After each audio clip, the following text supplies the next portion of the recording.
Assalamualaikum warahmatullahi wabarakatuh. Halo teman-teman. Di sini saya akan menjelaskan tentang materi hadis hasan. Sebelum kita masuk ke pembahasan, di sini saya akan memperkenalkan diri terlebih dahulu. Perkenalkan, nama saya Asmaul Husna dengan NIM 0101242086 dari Fakultas Dakwah dan Komunikasi, Program Studi Komunikasi dan Penyiaran Islam, kelas KPIC. Mahasiswa semester 1, mata kuliah Ilmu Hadis, dosen pengampu Bapak Haji Muhammad Iqbal Abdul Muin LCMA. Beberapa materi yang meliputi tentang hadis hasan.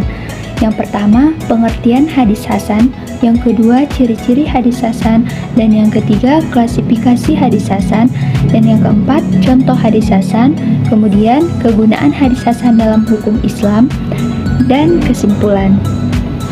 Selanjutnya, kita akan masuk ke materi yang pertama, yaitu pengertian hadis hasan. Hadis hasan adalah hadis yang sanadnya atau rantai periwayatan sampai kepada Nabi Muhammad SAW melalui perawi yang dikenal jujur dan beramanah, serta hafalannya baik, tetapi tingkat keutuhan dan kekuatan hafalannya tidak setinggi para perawi hadis sahih. Hadis ini masih dapat diterima karena memiliki kriteria-kriteria tertentu yang memadai, meskipun tidak sepenuhnya memenuhi syarat ketat seperti hadis sahih. Selanjutnya, ciri-ciri hadis hasan. Yang pertama itu ada sanadnya bersambung, yang kedua perawinya adil, ketiga perawinya debit tetapi kualitasnya lebih rendah dari perawi hadis sahih, dan yang keempat tidak terdapat kejanggalan atau syadz, dan yang kelima tidak mengandung ilat, keenam tidak berisi informasi yang bohong, dan yang ketujuh tidak bertentangan dengan hadis lain dan Al-Quran, dan yang kedelapan informasinya tidak kabur, dan yang terakhir itu ciri-cirinya memiliki lebih dari satu sanad. Selanjutnya masuklah kita ke klasifikasi hadis hasan. Yang pertama itu ada hadis hasan lidotihi, yaitu hadis yang secara mandiri memenuhi kriteria hadis hasan, meskipun tidak ada faktor lain yang meningkatkan statusnya. Dan yang kedua itu ada hadis hasan ligoirihi, yaitu hadis yang kualitasnya tidak begitu tinggi pada awalnya, tetapi memperoleh kekuatan dan tingkat penerimaan karena adanya penguat dari sumber-sumber lain. Hadis hasan menurut para ulama.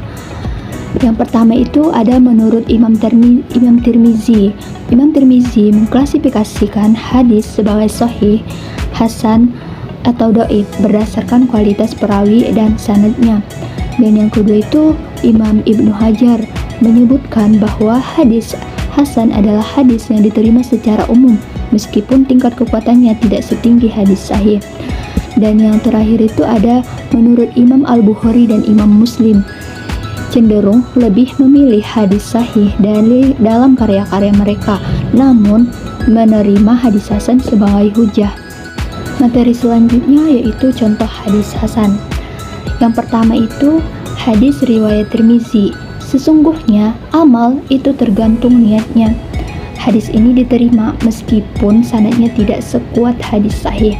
Dan yang kedua itu hadis riwayat Abu Daud. Barang siapa yang menyembelih selain karena Allah, maka amalannya sia-sia.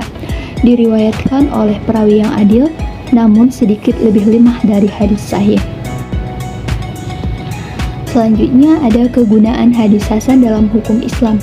Yang pertama itu hadis hasan sebagai hujah, dan yang kedua hadis hasan diterima dalam hukum agama meskipun tidak setinggi hadis sahih, dan yang ketiga dapat digunakan sebagai dasar dalam menjelaskan ajaran Islam terutama dalam perkara fikih atau hukum, dan yang terakhir itu sebagai bukti bahwa tidak semua hadis yang tidak sahih langsung dianggap sebagai tidak sah.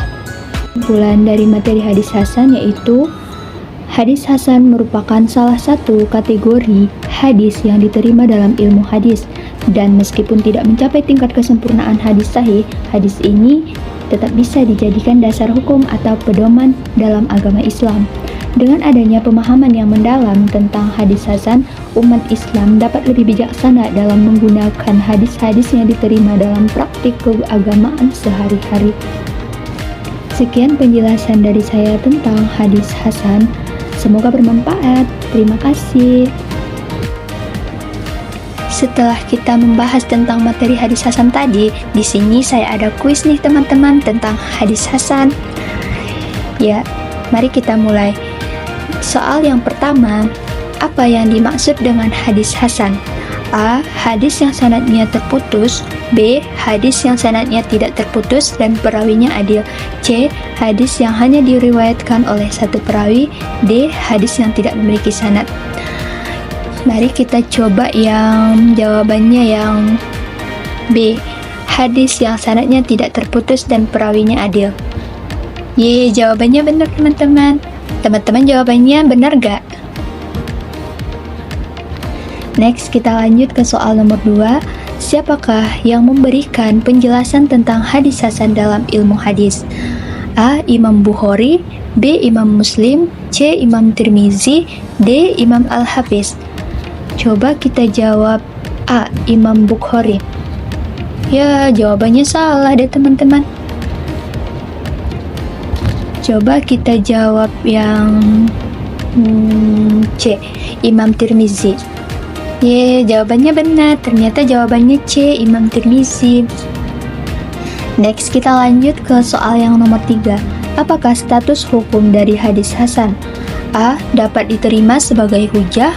B. Tidak bisa dijadikan hujah. C. Hanya dapat digunakan untuk memperkuat hadis lainnya. D. Tidak ada status hukum. Coba kita jawab yang A. Dapat diterima sebagai hujah. Jawabannya benar. Selanjutnya soal nomor 4. Hadis hasan dapat diterima sebagai A. Dalil yang lemah. B. Dalil yang kuat. C. Dalil yang tidak bisa dipakai. D. Dalil yang memperkuat hadis lain. Coba kita jawab yang B. Dalil yang kuat. Ternyata jawabannya benar nih teman-teman.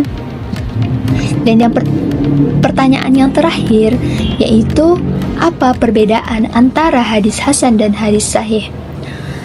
A. Hadis hasan lebih kuat. B. Hadis hasan lebih lemah. C. Hadis sahih lebih lemah. D. Tidak ada perbedaan. Coba kita jawab yang C. Hadis sahih lebih lemah. Jawabannya salah deh teman-teman. Coba kita jawab yang B. Hadis hasan lebih lemah. Jawabannya benar. Nih. Kuisnya udah habis nih teman-teman. Sekian kuis dari saya, semoga bermanfaat. Assalamualaikum warahmatullahi wabarakatuh.